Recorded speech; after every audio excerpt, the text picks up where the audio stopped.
Malema apologizes to Ramaphosa, a moment of reflection in South African politics. In a surprising and rare show of humility, economic freedom fighters leader Julius Malema has publicly apologized to President Cyril Ramaphosa. This unexpected move has sent shockwaves through South African politics, where fiery exchanges, bold accusations, and unrelenting rivalries are the norm. For years, Malema and Ramaphosa have been at odds, engaging in bitter political battles that have often turned personal. However, Malema's recent apology signals a potential shift in the country's political landscape, one that could lead to new alliances, strategic repositioning, or even a moment of genuine political maturity. A long-standing rivalry, Malema and Ramaphosa have been at loggerheads for years, with their political feud dating back to Malema's time in the ANC Youth League. After being expelled from the ANC, Malema founded the in 2013, quickly establishing himself as one of the loudest critics of the ruling party and its leadership.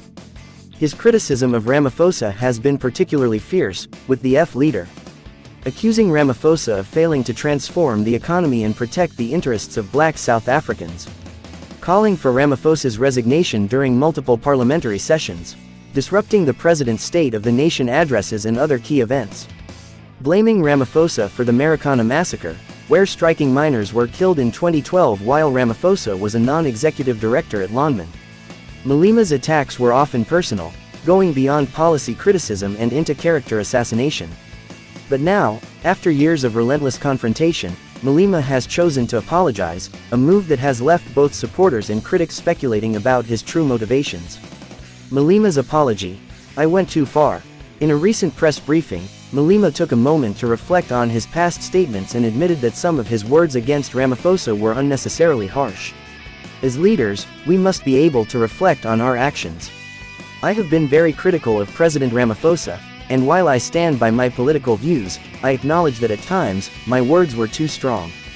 I apologize for any personal harm I may have caused him."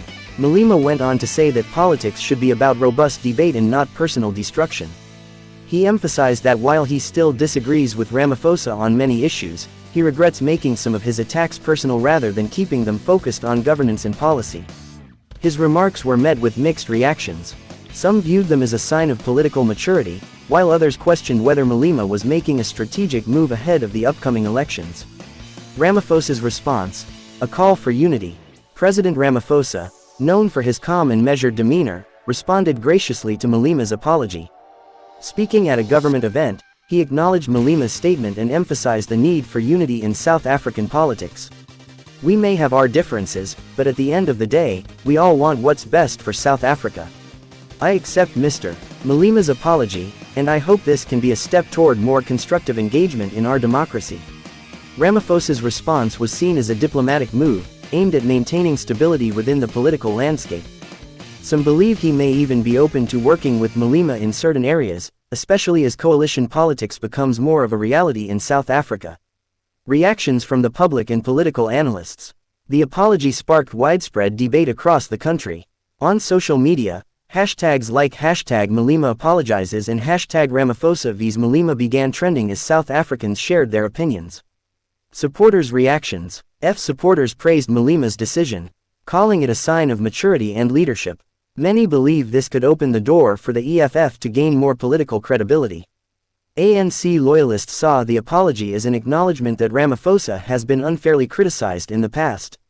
Some even suggested that Malema may be considering rejoining the ANC in the future.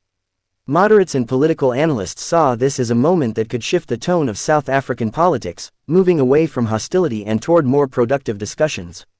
Critics' reactions. Opposition parties, including the DA and Action SA, accused Malema of playing political games, suggesting that the apology was a calculated move to improve his public image. Zuma loyalists and members of the new MK party dismissed the apology, claiming it was insincere and that Malema should instead be apologizing to Jacob Zuma, whom he has also insulted in the past. Hardline members questioned whether Malema was going soft, with some fearing this could weaken the party's radical stance. A new political landscape. Malema's apology could have significant implications for South African politics moving forward. Some analysts speculate that the may be positioning itself for potential coalition talks with the ANC in future elections. Malema may be looking to repair relationships within the broader political sphere to gain more influence. This could be a calculated move to shift public perception and present Malema as a more mature and statesmanlike leader. Whatever the reason, this moment has introduced a new dynamic into the political arena, one that could change how South Africa's leaders engage with each other in the future. What's next? Will Malema and Ramaphosa work together? The big question now is whether this apology will lead to a more cooperative relationship between the F and the ANC. While Malema has made it clear that his policy views have not changed, the fact that he has extended an apology suggests he may be open to dialogue. Could this be the beginning of a more strategic partnership between the two leaders, or is it simply a brief moment of political reflection before the rivalry continues? Only time will tell. Do you think Malema's apology is genuine, or is it a strategic move for political gain? Will this change the relationship between the F and the ANC? Share your views in the comments.